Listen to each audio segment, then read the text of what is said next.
There again. I thought I'll just do a quick video to do some harvesting in the garden. Decided to pick the rest of the green beans and end up the whole bowl full of them because the critters are starting to have a go at them. They're starting to get munched by stuff. So I thought, no, I'll just harvest the whole lot. And there they are. Those are the beans.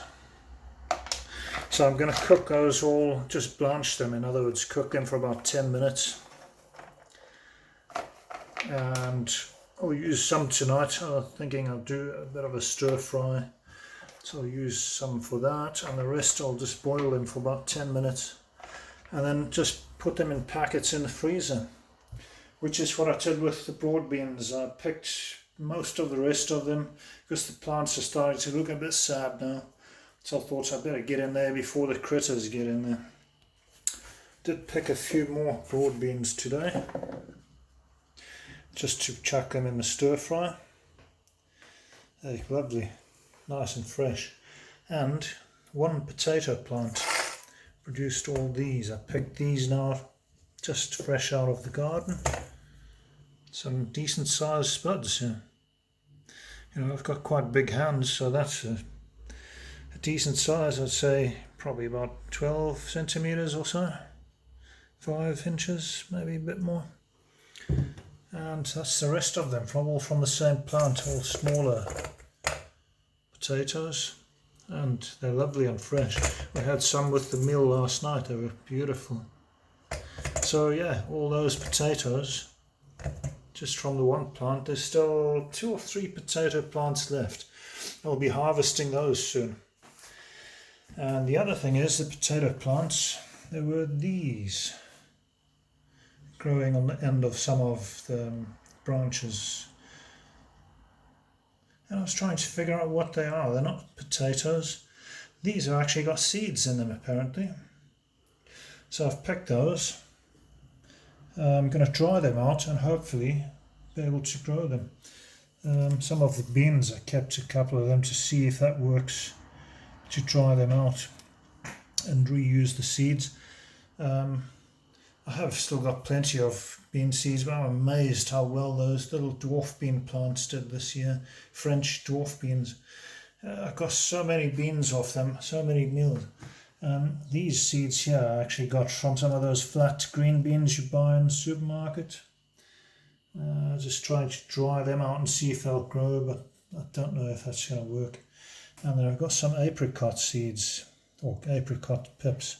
The seeds are on the inside of the hard shell. I'm maybe going to try and grow a couple of apricot trees next year. I'll just see how it goes.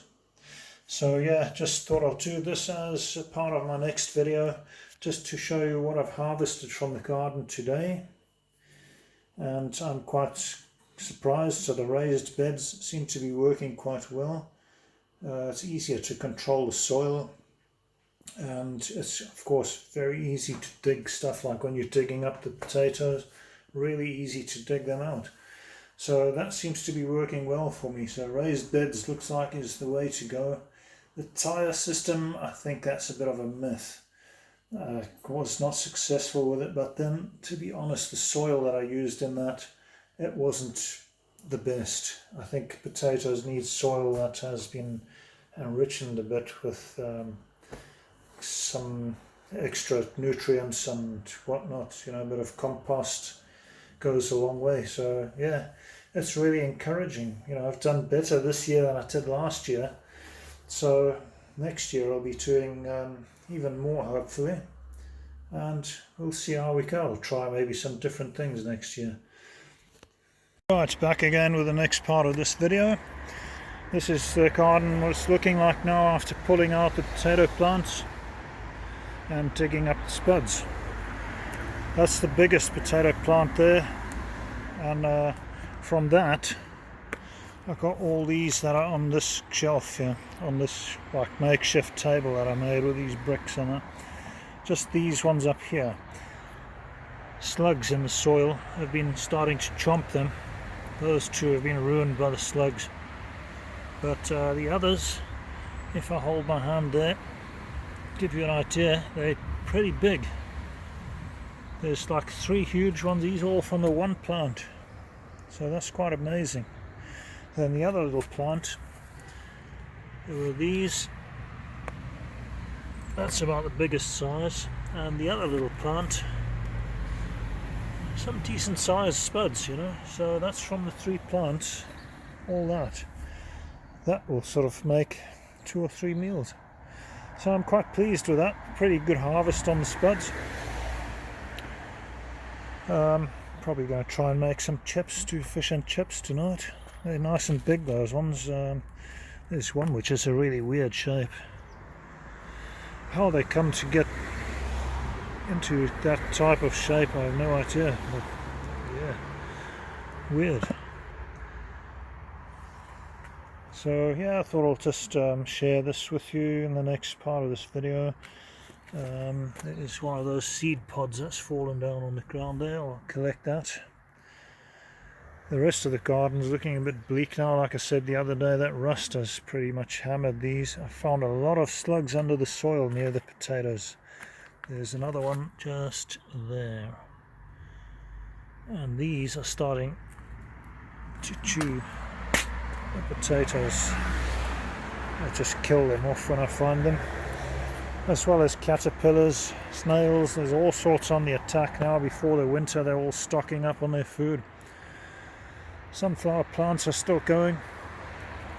Bean plants, I think they'll still go for a bit more. We'll see whether we get anything else out of them. I've now picked and cooked most of the beans off those. The French dwarf bean plants. There's still a few small ones on there, and funny, some of them have got like twisted bits, and I don't know what this is, whether something's been eating where my thumb is there. A lot of them have got that on them. I'll just cook them and eat them anyway. You know, you're boiling the things, that kills all the germs and stuff. Still a few beans on the broad bean plant. So yeah, I'm pretty much going to wrap this video up. Just going to do a short one this time, and that's probably going to be about it for the season. I may do another video once I've cleared all this stuff out and tell you what progress I've made with the garden after the harvest. But yeah, I'm quite pleased with that. Did quite well this year. So it looks like the method of just planting in raised up beds, they're about 1 foot high, that seems to work best because the soil is nice and loose on there. Soil that I all added in there, and I put plenty of compost with it, so it's getting quite dark, the soil, which I think potatoes need quite rich soil to grow, whereas last year it was just stuff that I chucked in tires and I added a bit of compost that you buy in the bags from the shop. Hopefully next year I'll have a lot more compost to put on and improve this bed as well as the other 2 beds I'm hoping to get going by then. Composter still doing alright. The stuff that I've put in there, that's rotted down quite a bit now. It was right at the top a week ago. I've still been adding some pea in there now and again, collect it in the bottle when it's full, chuck it on top. I need to turn that over at some point. So yeah, some more compost there. That I need to sift once it dries out in the summer, maybe next year. I'll just let it lie down, turn it over now and again. I did manage to get most of the broad bean shells out of the composter, because of the rust that's on these plants. They say you should not compost the stuff, you should either dispose of it or burn it. I shall dispose of that in my green waste. So that's the update from the garden, the spud harvest for the year. So that's encouraging. Next year I'll try and grow more. These were just grown out of tiny pieces that I sort of had started growing shoots, ones that I bought in a supermarket. So I thought I'll just give it a go, and they pretty much kept the slugs at bay from the rest of the crop. That's why I put them more or less on the outsides. Still got a couple of butternut plants going here. I don't know, I think they're going to die off soon because the weather's going to start getting colder. Although someone was telling me we might be in for another heat wave, but we'll see. September, anything's possible. So anyway, that's it for now, and till next time, I hope that you all stay safe and well, and goodbye for now.